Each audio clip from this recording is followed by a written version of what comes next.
जय माता रानी दोस्तों। आजकल गुप्त नवरात्रि चल रहा है, तो मैं आप सबके लिए माता रानी का एक पचरा गीत लेकर आई हूँ। पारंपरिक पचरा गीत होता है, बहुत ही सुंदर लगता है माता रानी का भजन। तो भजन को सुनिए, फुल वॉच करिए और अपना कमेंट करके बताइए कैसा लगा आप सबको।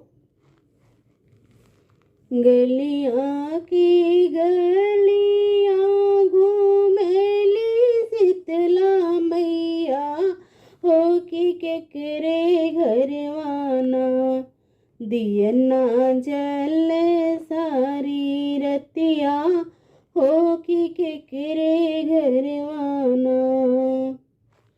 गलियाँ की गलियाँ घूमेली शीतला मैया, हो कि केकरे घरवाना, दियना जल सारी रतिया, हो कि केकरे घरवाना, दियना जल सारी रतिया, हो कि केकरे घरवाना। दियना त जल वही मलिया के घरवा, हो कि जवन मलियाना, गजरा गोछे सारी रतिया, हो कि जवन मलियाना, गजरा गोछे सारी रतिया, हो कि जवन मलियाना। गलियाँ की गलियाँ घूमेली शीतला मैया, हो कि केकरे घरवाना, दियना जल सारी रतिया, हो कि केकरे घरवाना।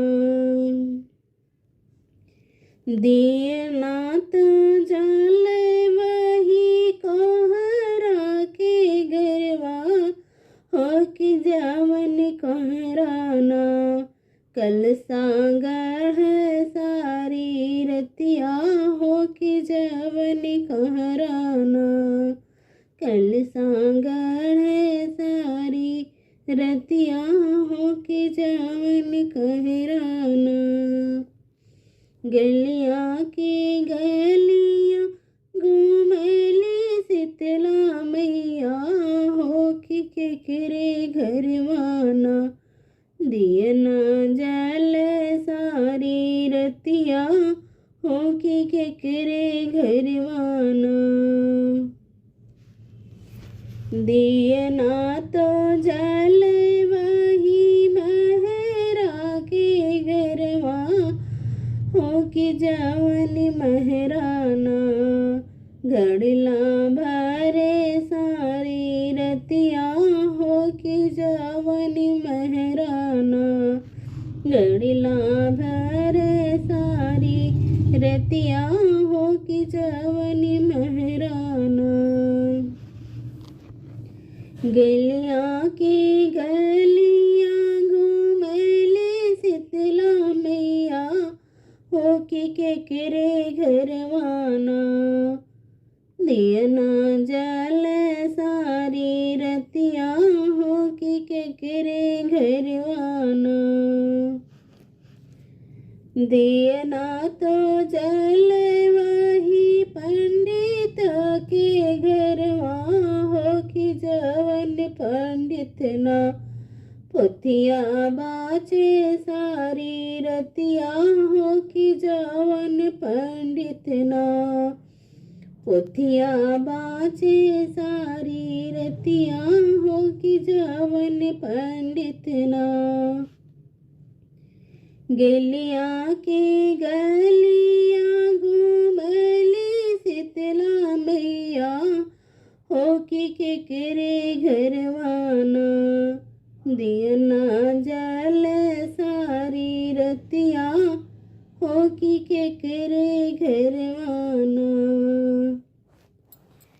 दियना त जल वही सोनरा के घरवा, हो कि जवन सुनराना, बिंदिया गढ़े सारी रतिया हो कि जवन सुनराना।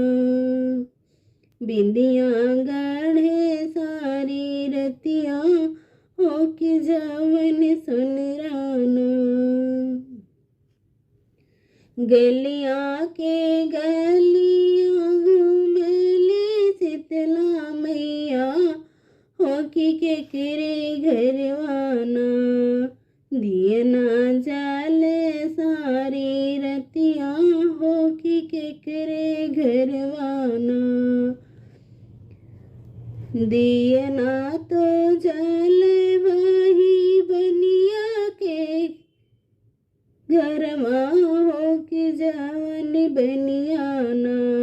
धरिया बनवे सारी रतिया हो कि जवन बनियाना।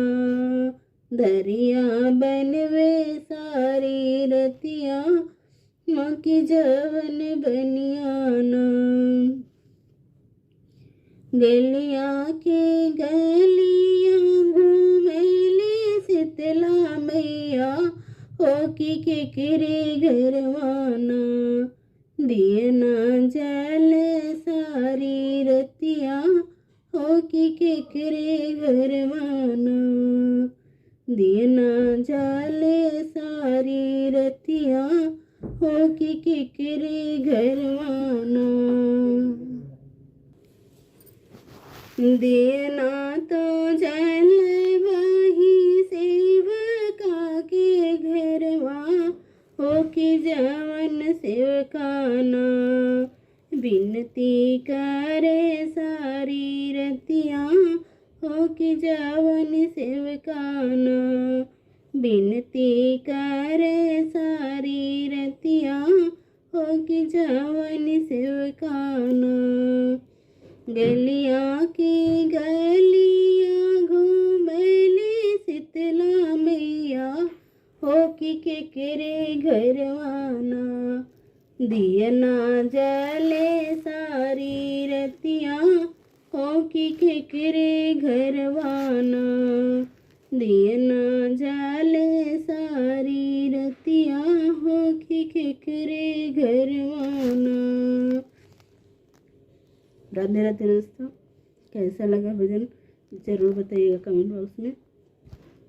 कल का